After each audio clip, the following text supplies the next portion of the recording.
Vitamin D three మన బాడీలో one of the most important micronutrient. కానీ మోస్ట్ ఆఫ్ ద ఇండియన్స్ కి వైటమిన్ డి లోపం ఉంటది. ఎందుకంటే రెగ్యులర్ గా indoor works, proper sun exposure ఉండదు. వైటమిన్ డి3 లో ఉంటే ప్రాబ్లం ఏంటి?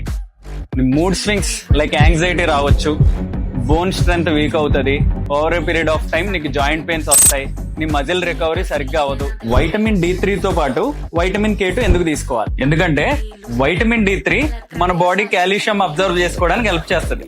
కొన్నిసార్లు అది రాంగ్ ప్లేసెస్ లో డిపాజిట్ అవుతుంది, లైక్ నీ ఆర్టరీస్ లో. బట్ ఈ KT తో పాటు వైటమిన్ డి3 సప్లిమెంట్ చేసుకుంటే అది ప్రాపర్ గా నీ బోన్స్ అండ్ నీ టీత్ లోకి అబ్జార్బ్ అయ్యేలా చూసుకుంటాం. ఈ సప్లిమెంట్ ఎప్పుడు తీసుకోవాలి? నీకు వైటమిన్ డి లెవెల్స్ లో ఉంటే అండ్ నీ టెస్టోస్టెరాన్ లెవెల్ కూడా లో ఉంటే, and most of my clients కి బ్లడ్ వర్క్ చేయించి డి3 డెఫిషియన్సీ అయితే నేను ఖచ్చితంగా ఇది సప్లిమెంటేషన్ చేయిస్తా. నెక్స్ట్ వీడియోలో మెగ్నీషియం గురించి చెప్తా.